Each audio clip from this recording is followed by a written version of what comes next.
Hi guys, it's May here. Welcome to my channel and welcome to Cooking 101. Tonight we're going to make BACHOY. This is my own version, you guys, and the stuff that I'll be using for today's BACHOY is mostly based on chicken. So let's start with the soup. And for the soup, I'm going to use the chicken feet. So this is where I'm going to get the taste of my soup is from the chicken feet. And the ingredients for my soup, I have here some scallions, star anise, whole black peppercorn, of course the lemongrass, white onions, ginger, and I have here 3 tablespoons of fish sauce. And we're also going to use the Knorr instant stock mix. So that is our first part of our BACHOY. The second part is our toppings. I don't really like using chicharon as toppings, you guys. I want this BACHOY to be a little bit healthier on the side. I'm using the chicken liver, chicken gizzard, and also I already boiled 6 pieces of eggs. This is already cooked, but these guys here we still have to cook them. So the ingredients for my liver and gizzard recipe, I have here 3 tablespoons of soy sauce, 3 tablespoons of the regular vinegar, whole black peppercorn, and instead of using fresh garlic, I want to use 1 tablespoon of garlic powder. Over here I have some bay leaves, and this is for toppings, when we finish our soup. For the noodles, I'm using 2 types of noodles for my BACHOY. One is for the vermicelli noodles, and over here this is the Mickey thick noodles. And for our veggies, I'm just using the bok choy, or some people call it pechay. We're also going to be needed the extra virgin olive oil, and for the salt, I am going to use the Himalayan pink salt. Okay, so let's start our BACHOY, you guys. This is one of my favorite soup. Over here in my stove, I have 2 pots. One is taller and one that is a little bit shorter. This tall one is our soup. So I started boiling the water now. This one, the water is already boiled. So I'm going to show you guys what I'm going to do with this water. Okay, for this water here, we're going to use that one for our chicken feet. I want to kind of like blanch the chicken feet just to remove the the blood and other residue from the feet before we make them into a soup. So let's put our chicken feet in. Ooh.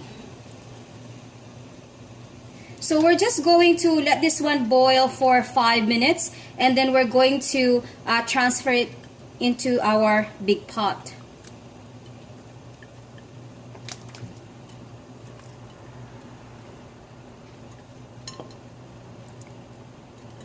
This is going to be a good one, you guys. I don't know if you guys tried this recipe yet. So if you haven't tried making BACHOY out of chicken feet for a nice broth, and then the gizzard and chicken liver as your toppings, you guys should try this.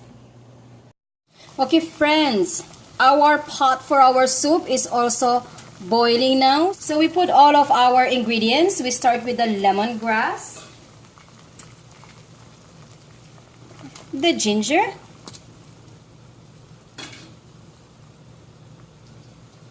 the onions,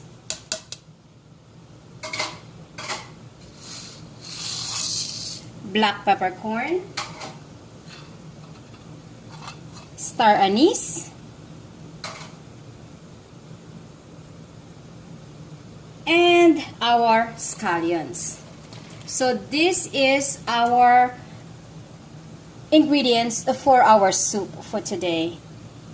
Over here, our chicken is done because I said it's only 5 minutes. So what we're going to do next is we're going to drain this chicken feet. We're going to wash them before we put it on our soup pot.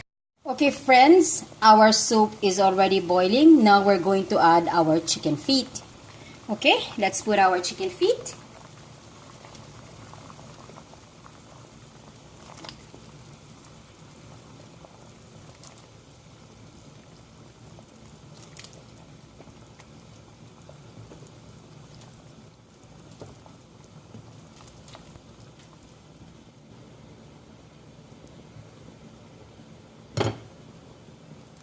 Okay, so those are all our chicken feet, you guys.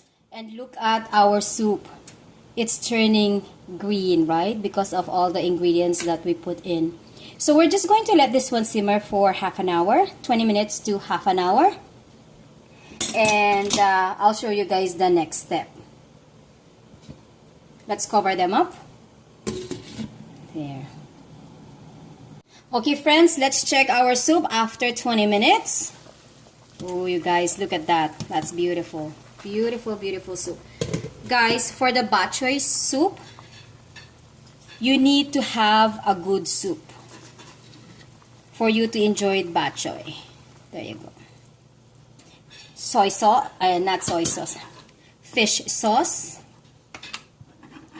And we're going to use 2 tablespoons of the Knorr chicken stock mix. Just 2 tablespoons.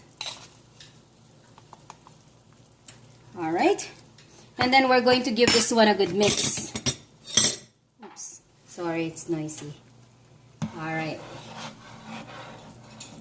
Lemongrass makes a big difference.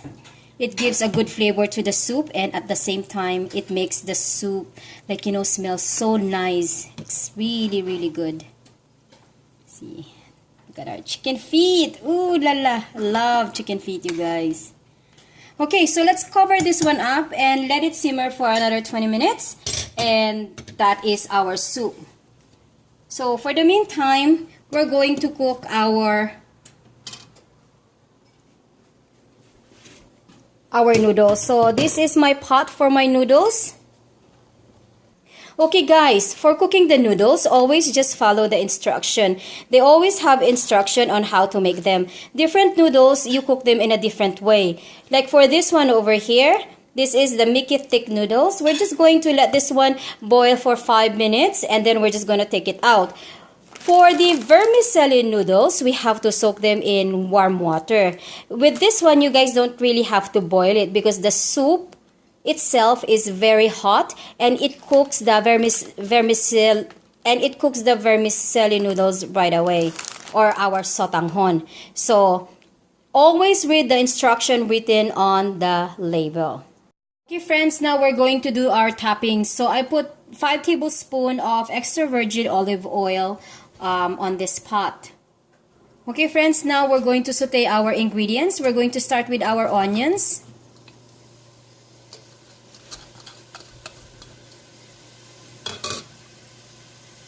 Ginger.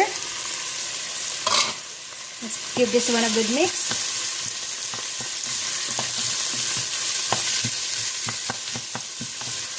Next, we're going to cook the gizzard. Guys, make sure that when you use gizzard, the chicken gizzard as your ingredients, make sure to clean it very well, okay? Open all those stuff like that.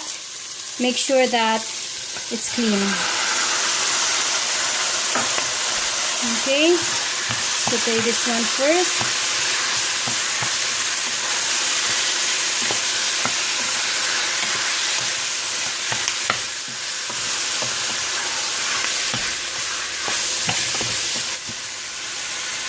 Okay friends, so the next thing we're going to do is we're going to season this.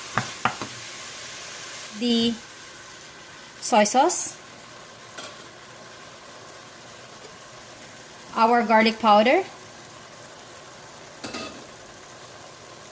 bay leaves, whole black peppercorn,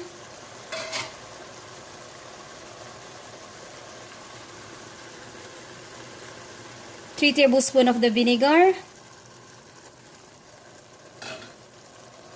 and half a cup of water.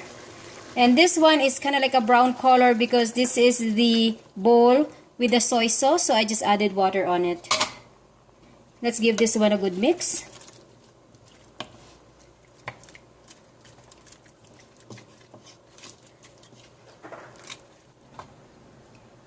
And we're going to cover them. We're going to let this one simmer for 20 minutes and then I'll show you guys the next step. Okay friends, after 20 minutes, let's check our gizzard. Oh, what happened to our gizzard? There you go. Oh, look at that. It smells good, you guys. Oh, sorry. It smells very good.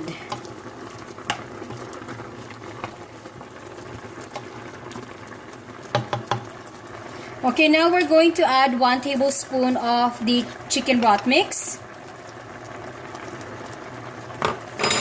And mix this one up.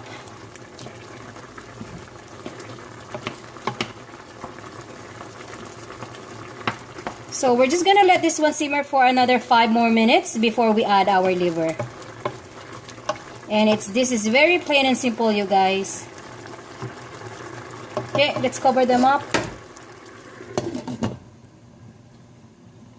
Okay, friends, after 5 minutes, let's check it one more time. Oh. All right. Mix it well. Now we're going to add our liver.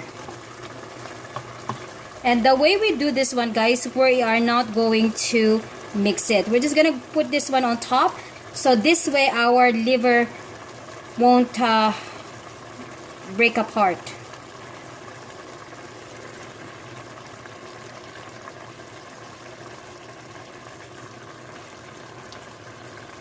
You can mix them. But for now, we're just going to leave it like that.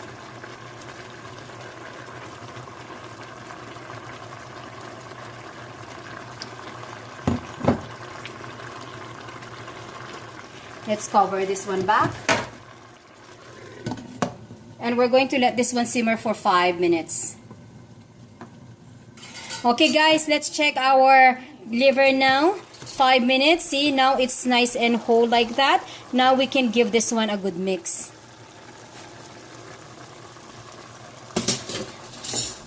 Alright, so let's just mix this one up.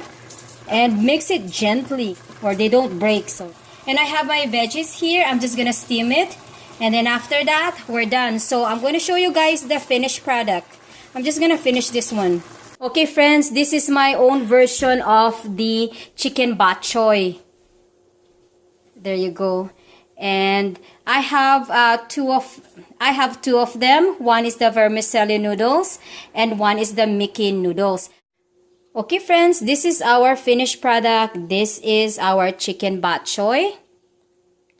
If you guys like this video, please don't forget to give this video a thumbs up. And also, if you haven't subscribed on my channel yet, you guys, please don't forget to subscribe. Thank you guys for watching and have a blessed day, everyone. And may the good Lord bless us all.